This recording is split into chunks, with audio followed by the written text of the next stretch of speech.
Seeing Getty, Alexander furrowed his brow slightly and asked, "Why are you here?" Glancing at Quinn beside him, Getty noticed faint marks on her neck, fueling her anger. Getty suppressed his anger and smiled at Alexander, saying, "I came here because I wanted to see you." Alexander turned to Quinn, "Go inside and start work." Quinn nodded and headed towards the coffee shop. This was where she worked. After many rejections, this place was the only one willing to take her in. Once Quinn was out of earshot, Getty took Alexander's arm, a hint of coquettishness in her tone.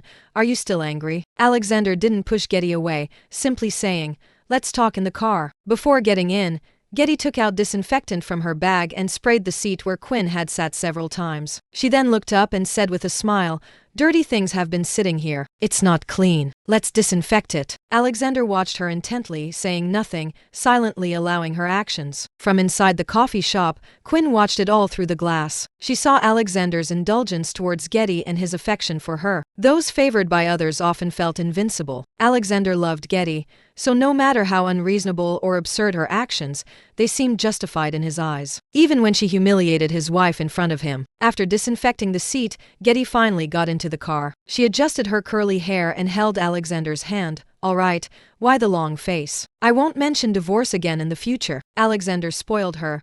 But every time Getty brought up divorce between him and the mute woman, Alexander would immediately get upset. Although Alexander always claimed he didn't love the mute woman and only felt a sense of responsibility towards Quinn, Getty would still get angry. Getty's jealousy was intense. She wanted exclusive favoritism and couldn't bear the thought of another woman sharing Alexander's love, even if that woman was mute. Furthermore, Getty always felt Alexander was lying. A woman's intuition told her that Alexander might actually love the mute woman, but was just bad at expressing it. Thinking about this made Getty even angrier and increased her hatred towards Quinn. Alexander lit a cigarette, leaned back in his seat, took 2 deep drags, and smoke filled the car. "Getty, I promised you that as long as you're with me, you'll never have to worry about anything. Even if we never marry, I'll take care of you for life." "I keep my promises," he said. Turning to Getty, he continued, "This is my promise to you, just like the one I made to my grandfather." Before his grandfather passed away, he made Alexander swear to take care of Quinn for life,